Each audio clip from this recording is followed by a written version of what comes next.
Linda in Tampa. I'm going to squeeze a phone call in here before the half hour expires. How are you, Linda? Hi, Rush. Nice talking to you. Same here. Bad thing is, I'm going to have to disagree with you. I can't believe it. But on Rubio, I disagree. Okay. I think he's nothing more than an opportunist who will say and do whatever it takes to get elected. And when he was testing the waters here in Florida for his Senate run, we held a meet and greet for him with lots of grassroots in attendance. He introduced himself and immediately started in on immigration plans he had. And, you know, out of the shadows, pathway to citizenship, all that stuff. We all rose up and let him know we did not approve, we were not interested in that. He said he heard us, he understood, and a lot of us went out of our way, did everything we could for him to get him elected, got to D.C., first thing he did, Gang of 8. Now we're hearing the same slick talk and speeches that he said in Florida, and we think amnesty has always been his first priority. And now we find out there's been over 24 immigration enforcement plans introduced up in Washington, and he has not co-sponsored even one. Okay. I'm out of time. The guy's horrible. The guy's rotten. All right, fine. We'll take a break. I want to apologize to the last caller. Linda, it was just a quick stab at humor. I had 5 seconds left when you finished. I was not trying to be flippant and not take your comments seriously. I do take your comments. In fact, you expressed them fabulously well. You didn't hesitate or stutter or pause at one point. I don't doubt you. I'm not saying Marco Rubio is perfect. I'm just saying that I do not believe that Marco Rubio is representative of what we all mean when we talk about the establishment. I know he's got a lot of things to explain on immigration and amnesty. I know it's something he may never be able to get past because the issue is too important. People don't want to take a chance on it. I understand that. But I just don't want to sit by. I don't like throwing people overboard. I don't like throwing people out and getting rid of them on the basis that somehow they're impure. The guy is not a liberal. He's not a squish moderate. He's not the kind of person that's responsible for the messes. Not even close. But I also am not seeking perfection because, aside from me, it doesn't exist. And I say that flippantly and with attempted humor, too. And I watch the forces here that are attempting to take Rubio and plug him into that hole. I don't think he's seeking it. Look, I had a conversation with him Monday morning for a half hour here. And I asked him if I could talk about the conversation. He said I could. And he didn't put any thing off the record and disclaimers. The one thing he told me was how frustrating it is to be in the Senate. And I've heard the exact thing from Ted Cruz. Almost, not word for word, but thematically I've heard the same thing. How frustrating it is that the only thing anybody in the Senate cares about from morning to night is re-election and maintaining their position. He said, I'm not staying there. I'm out. If I don't win the presidency, I'm going to the private sector, politics. I don't want to stay in the Senate 30 years I don't want to have to stay there that long to acquire any power. The place is just not built for somebody that wants to move as quickly as that's what he told me. Now, there isn't an establishment person in the world that wants out of it. There isn't an establishment power broke.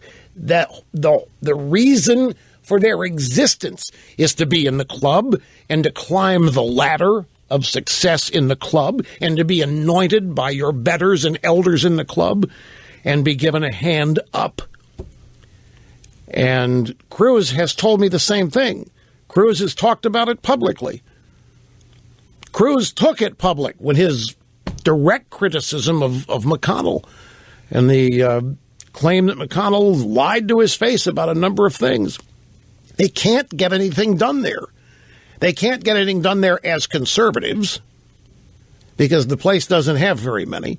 But besides that, it doesn't have an agenda anyway other than self-preservation. So they said. Both of them have said this to me. And they're not the only ones. I've heard it from members of Congress. The Republican freshman class in 1994. Those are the people that made me honorary member. Within, what was it? 4 terms, they were all gone. They were all dynamic private sector successes, and they showed up with fire in the belly, and they were going to reform the place, and after 2 terms, they got Alan West. I remember being at a cocktail party in Washington after a very important vote when Alan West was serving in his first term, and he shows up just beat up. He'd been told by whoever runs the House, you Tea Party guys, you're nothing. You don't get a vote unless you vote the way we want. He said, it's just, they show up eager. They show up with fire in the belly. They show up motivated and inspired, and they get beat down and beat back. And it's not that they don't have the stick-to-itiveness. It's that the prospect of hanging in there and change and making change 30 years is what Marco Rubio said to me. That's how long he figures it would take him to acquire any kind of genuine power in terms of the institution, which, it's its own universe in there. He did not sound like a guy who can't wait to be adopted by the establishment. He didn't sound like a guy who can't wait to do their bidding. And every time I've spoken with him, he has sounded like he's talking to me. I'm not talking to myself. I don't know what else to tell you.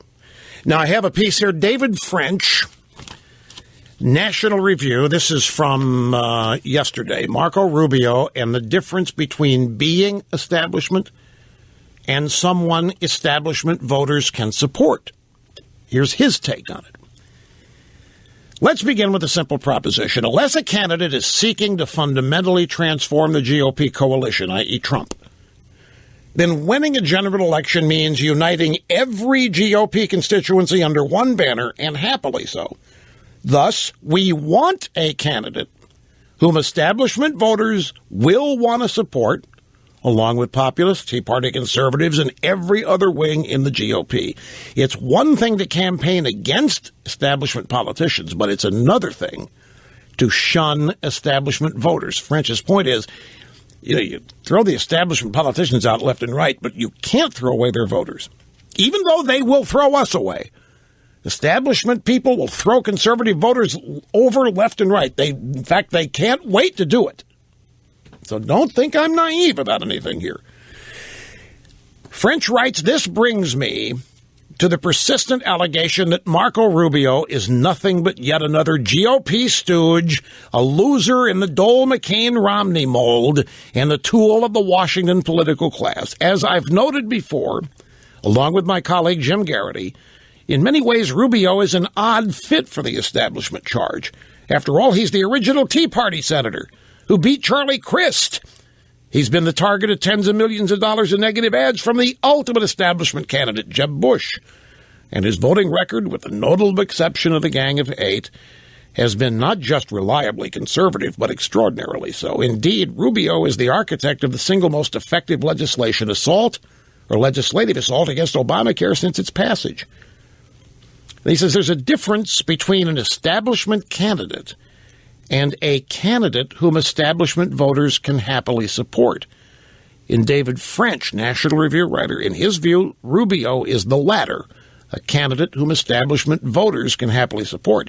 Now, that would, I can imagine, scare a lot. We don't want somebody the establishment likes. Rush, don't you get it? We're talking about establishment voters out there, not in Washington. We're not talking about the donor class.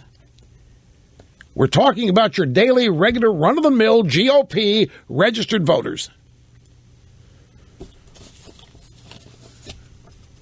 Rubio is the latter. That's why talking heads speak of Rubio filling the establishment lane going forward. That's why they Bush super PAC is spending tens of millions of the Republican donor class's money attacking Rubio. If a Tea Party senator can fill the establishment lane, then millions of establishment voters are moving right, and the traditional political class truly is losing its influence. Now, that's his opinion. You may think it's all wet. You may think, my God, Rush, I can't believe you're falling for this. Well, there's no difference in an establishment voter and an establishment politician. Well, Mr. French thinks there is. And by no means through with this, folks. And there will be many more phone calls on this. And I didn't mean to shut Linda out or be flippant. I just had 3 seconds to come up with a quick reply, so I thought I would let her think she convinced me.